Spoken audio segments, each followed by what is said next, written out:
interviene John, de manera que sí que podamos tener, aunque alarguemos hasta la 1:30, que podamos tener unos 15 minutos de preguntas y bueno, pues os voy a volver a pedir concreción, a ver si lo conseguimos en el tiempo. Bueno, yo creo que sí, yo creo que en 12 minutos lo he clavado. Bueno, y en primer lugar agradecer la invitación y poder estar aquí en este foro.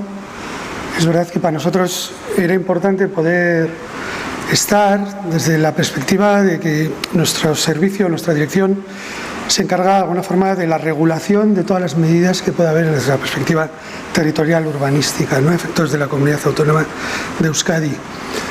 Y ahí aparece como responsable de ordenación del territorio y planeamiento. Desde hace 7 años nuestra dirección incorporó también la agenda urbana y desde hace apenas un año así hemos incorporado a este servicio la regeneración urbana de una forma activa. De tal forma que estamos trabajando por un lado en la perspectiva de planificación territorial, planeamiento, pero también en la voluntad de activar una regeneración urbana sistematizada en la escala del barrio. Es decir, para nosotros resulta clave actuar en barrio a través de unas oficinas de proximidad que van a ser quienes activen toda la canalización de las ayudas públicas para principalmente la rehabilitación edificatoria, pero también para activar la propia regeneración del barrio, ¿no? Está siendo, la verdad, una experiencia muy interesante, no ya solo en cuanto a que afectamos o estamos totalmente inmersos en barrios en situación de vulnerabilidad. Tenemos aproximadamente un índice de vulnerabilidad que se aproxima al 40% de la población de cada uno de los barrios. Eso está suponiendo activar unas líneas de ayuda para favorecer la activación de la rehabilitación del edificio sin que las personas o las unidades convivenciales en situación de vulnerabilidad supongan un obstáculo para la comunidad. La Ley de Propiedad Horizontal exige unas condiciones de porcentaje a efectos de abordar una serie de obras que estamos estimando que se aproximan a unos 60.000 euros por vivienda en la rehabilitación integral profunda, lo que es eficiencia energética, muy vinculado al cambio climático, pero también accesibilidad y habitabilidad. Entonces, para poder llegar a esos ratios de acción real en la propia rehabilitación del edificio y a la vez en la regeneración urbana, se están canalizando unas ayudas que intentan favorecer especialmente a las unidades convivenciales en situación de vulnerabilidad. No he venido con esa presentación porque venía con mi otro libro, que era el de la ordenación territorial, pero en cualquier caso sí me pareció importante porque esta mañana la presentación de Eduardo me ha parecido especialmente interesante. Estamos trabajando activamente con el Ministerio en todo el proceso de la renovación de la ERES, de estrategia plan, pero es verdad que en el contexto del cambio climático y de la incorporación al planeamiento, más allá de la propia regulación, también hay otras medidas que yo imagino que luego Marimar esta tarde abordará desde otra perspectiva, pero que es importante que en Euskadi que se conozca que se están llevando a cabo. Entonces, ahora hablando del primer libro, de lo que es la ordenación territorial, unas notas así muy breves de cuál es la estructura territorial en Euskadi. Tenemos desde el año 90 una legislación de ordenación del territorio que lo que establecía era un esquema a efectos del planeamiento de la planificación territorial en base a unas directrices de ordenación territorial y de las cuales luego iban a pender dos formas de aproximarse al territorio. Por un lado, a través de una afección territorial. Euskadi se dividió en aquel momento a través de las DOT en 15 áreas funcionales por características similares en función de cuenca o de comarca, sin tener que corresponderse expresamente a comarcas, y entonces para cada una de esas áreas funcionales se han redactado sus planes territoriales parciales que se convierten de alguna forma en el instrumento regulatorio para el desarrollo posterior del planeamiento urbanístico municipal. Y a la vez se articularon también unos planes territoriales sectoriales que en su desarrollo han cogido o han derivado en tres vertientes, ¿no? Una vertiente, unos planes territoriales sectoriales de una vertiente más medioambientalista o vinculada con el medio físico, como puede ser la protección del litoral, la protección de los ríos, las zonas húmedas, incluso el establecimiento de todo el ámbito del medio físico, principal, a través del plan territorial sectorial agroforestal, que regula directamente el suelo de alto valor estratégico, agrológico. Y luego otros dos ámbitos ya más vinculados, el primero con las infraestructuras, un plan territorial sectorial de carreteras, ferroviario, y otro más con la propia actividad económica de alguna forma, ¿no? Lo que es el plan territorial sectorial eólico, que es de data del año 2004 y que en estos momentos se está revisando ya para abarcar todo el ámbito de las energías renovables. Y por otro lado, pues otros planes territoriales como por ejemplo el de actividades económicas, ¿no? Iba a regular qué actividades económicas iba a haber. Y pendiendo de ello, en el año 2006 se aprobó en el País Vasco la Ley del Suelo y Urbanismo, que ya contempla la vinculación directa de la ordenación territorial en el planeamiento urbanístico, pero siempre respetando la autonomía municipal a efectos de tanto la clasificación como la regulación de los usos. Que eso va a ser importante a efectos de cómo tenemos que trabajar o en qué régimen trabajamos desde el servicio a la hora de planificar territorialmente los instrumentos, ¿no? Bueno, las directrices de ordenación del territorio datan del año 97, en el año 2019 se revisaron y eso ha supuesto una segunda generación de instrumentos de ordenación territorial, ¿no? En estos momentos estamos revisando el planeamiento territorial parcial, están en marcha, creo que son 7 planes territoriales parciales de los 15 que tenemos, porque en el plazo de 8 años se suponía que tenían que estar revisados. Y estas nuevas directrices se estructuran en unas componentes que van a conformar el modelo territorial en los que se interesaba avanzar, ¿no? Se define un ámbito propio del medio físico, infraestructura verde, vinculado al hábitat rural.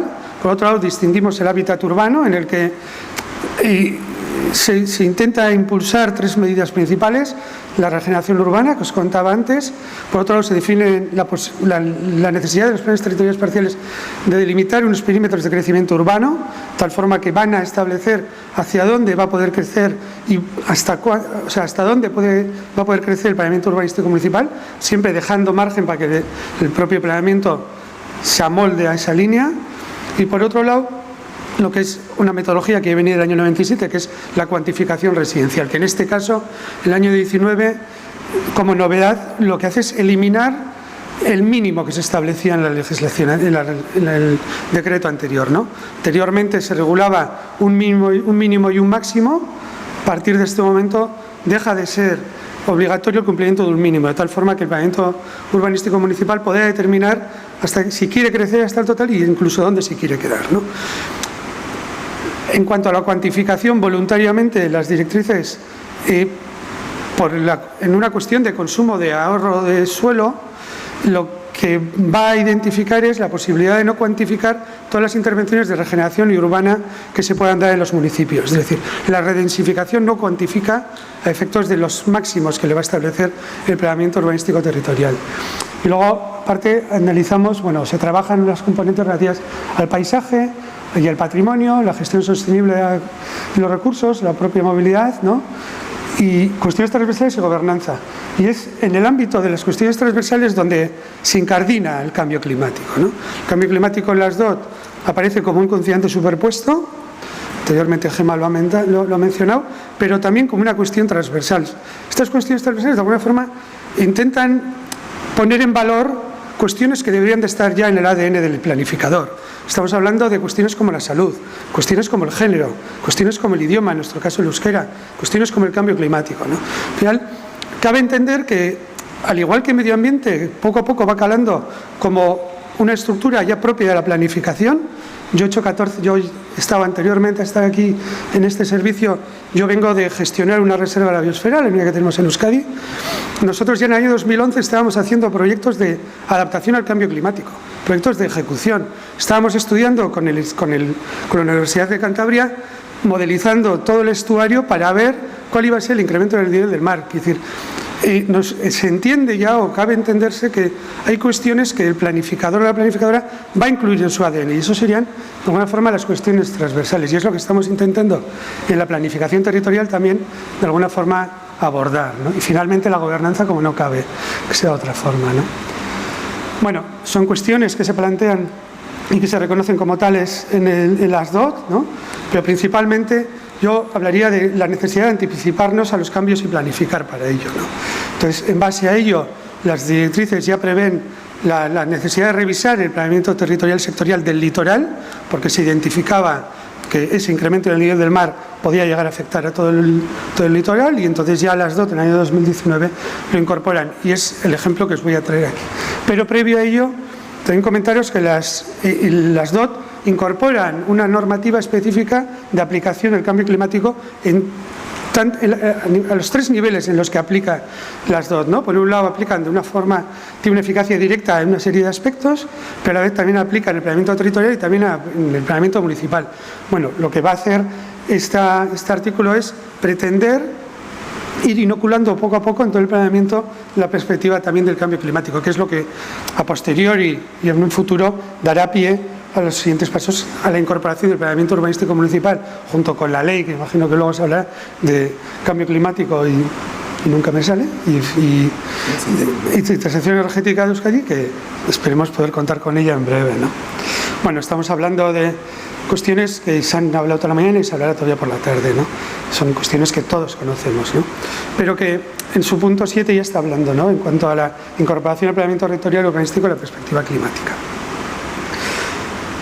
Y ya para acabar, yo voy a cumplir mis minutos, el Plan Territorial Sectorial de Protección del Litoral lo que hacía originariamente desde el año 2007 era identificar un ámbito que se corresponde con la zona de influencia de la Ley de Costas. La Ley de Costas, al hablar de costas, estamos hablando de un dominio público marítimo terrestre, una zona de servidumbre, pero también habla de una zona de influencia de 500 metros. El PTS Litoral incorpora ese ámbito, y es en ese ámbito en el que, a través de una categorización de los suelos y la protección específica de los suelos de especial protección por sus valores ambientales y también los de mejora ambiental, que son aquellos que o bien van a hacer una transición porque hacen una labor de buffer de los suelos de especial protección, pero su vocación es mejorar los servicios y los propios ecosistemas, o si no, también esos suelos de mejora ambiental que precisan, tras una acción antrópica, una mejora hacia mejores condiciones ecosistémicas. Entonces, bueno, este PTS lo que viene a hacer es regular todo un régimen de usos para esa franja y condicionó, de alguna manera, la elaboración de los planes territoriales parciales y el planeamiento urbanístico en este ámbito que regulaba. Sin embargo, es tras las DOT del año 2019 cuando se decide incorporar también la componente climática, de cambio climático, en todo el litoral. Bueno, para eso, al final se ha decidido modelizar un sistema normativo que lo que va a hacer, con las gafas que no veo nada, establece unas disposiciones generales, muy generales, pero que sí que identifica 2 esferas de aplicación, ¿no? Por un lado, una esfera propia de las determinaciones generales que hereda el PTS, las determinaciones anteriores, actualizadas a la nueva legislación que debe entrar en vigor o a perspectivas medioambientales que interesaba aportar al litoral, pero aparece un tercer título normativo ya vinculado directamente con el cambio climático, ¿no?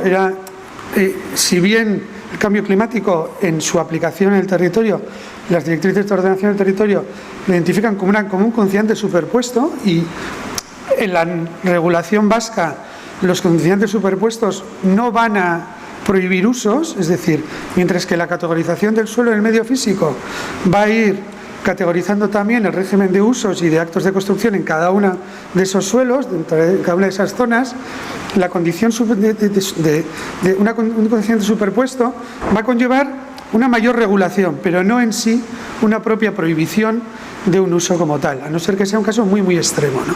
En este caso, lo que queríamos era, con el Plan Territorial Sectorial del Litoral, era ir un paso más allá y, sin llegar a prohibir, sí que concretar en qué medida cabe tener en cuenta el cambio climático en las componentes que os explicaré ahora en la ordenación territorial del litoral.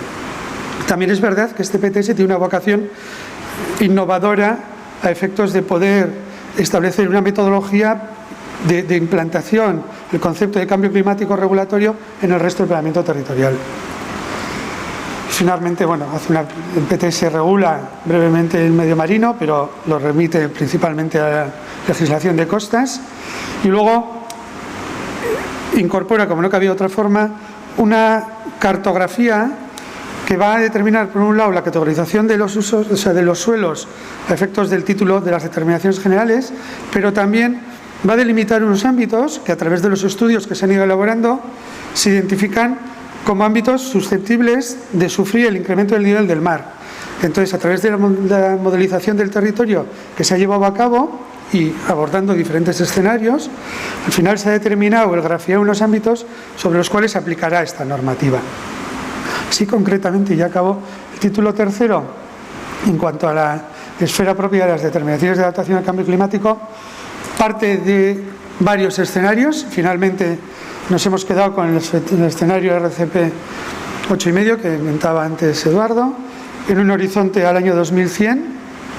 Aquí los estudios, como no cabía ser de otra manera, pues dan resultados diferentes. Al final también yo entiendo que es una ciencia que poco a poco vamos mejorando y que incluso nos está permitiendo avanzar hacia un mayor conocimiento, ¿no? Entonces, conforme nos llegan más datos, la información mejora. Bueno, este plan territorial sectorial hace una remisión directa a un estudio que se espera se mantenga en activo en el tiempo, que lo está llevando, lo pilota IOBE, y que tiene una vocación de poder actualizarse constantemente, ¿no? Conforme los estudios y la información mejore, estas manchas que nosotros vamos a grafiar en el plan territorial sectorial se puedan ir ajustando al mayor conocimiento del territorio que tengamos.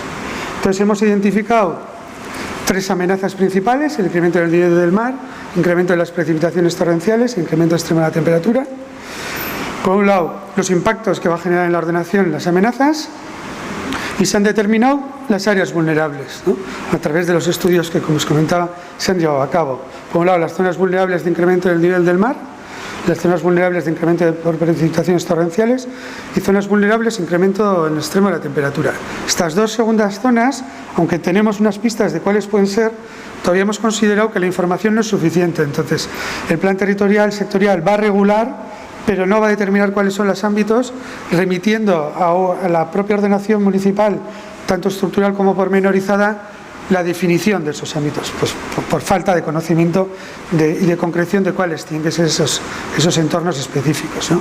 Y luego, a partir de ahí, lo que establecemos es una normativa que se ha repetido. Yo hoy he apuntado, yo creo que tanto Izaskun como Rosa, ¿no?, habéis hablado la importancia de la vinculación de la legislación con la propia planificación, ¿no? Nosotros hemos identificado un problema, y es que no tenemos competencia como Administración General para prohibir usos en la normativa urbanística municipal. No nos compete. Entonces, aunque nos hubiera gustado presentar un plan territorial sectorial que prohibiera una serie de usos, nos vemos incapaces para ello. Entonces, lo que hemos determinado es plantear unas directrices orientativas de hacia dónde debería ir, avanzar hacia dónde debería ir la regulación, pero remitirlo al planeamiento urbanístico municipal, tanto pormenorizado como estructural, a esa propia regulación. Confiamos plenamente en que los planes de acción al cambio climático municipales, en nuestro caso, se puedan incardinar con el propio planeamiento urbanístico. Entonces, entendemos que va a ser a través de ello, ¿no? A mí me parece un tema clave, ¿no? Así como cuando estamos regulando los ríos y tenemos una ley de aguas que sí nos permite poder llegar a una mayor regulación a efectos del ámbito, en el cambio climático no estamos viendo el espacio para ello. Entonces, bueno, es algo que sí que me interesaba poder comentarlo. Entonces, bueno, lo que hemos hecho ha sido remitir a unos estudios que tendrán que estar coordinados con el propio planeamiento, pero también el incardinar la perspectiva climática. Entonces, bueno, he traído una imagen de los primeros estudios que se hicieron, entonces, en el que se modeliza el territorio, y a partir de ahí nosotros hemos generado unos ámbitos que serán en los que aplicará el PTS en este tercer título. Y hasta aquí. Muchas gracias, Jon. Yo llamaría la atención sobre 2 cuestiones importantes que me parecen importantes. Una, cómo en un bagaje, ¿no?, de 30 y pico años haciendo planificación territorial y urbana, se han ido incorporando innovaciones no directamente relacionadas con el cambio climático en los instrumentos de ordenación del territorio y planeamiento urbanístico, pero que pueden ser ejemplos interesantes para inspirar esas innovaciones que necesitamos ahora para incorporar la adaptación al cambio climático. ejemplos claros son la delimitación de perímetros, la no computación de redensificaciones, la eliminación de los mínimos, innovaciones que se han ido incorporando y es posible, ¿no?, modificar este marco tan constreñido de la ordenación del territorio y urbanismo. Y luego llamar la atención en segundo lugar también sobre una integración efectiva y operativa del cambio climático, de la adaptación al cambio climático en los instrumentos. Por una parte, oficializando, entre comillas, la información climática, a pesar de hacer una llamada al uso de información disponible más actualizada, y yo creo que es una aproximación interesante, innovadora y que puede inspirar otros casos, y luego cómo ese sistema de planificación en cascada requiere otros planes, la integración, la justificación motivada en su caso, etcétera, como aspectos interesantes de esta experiencia.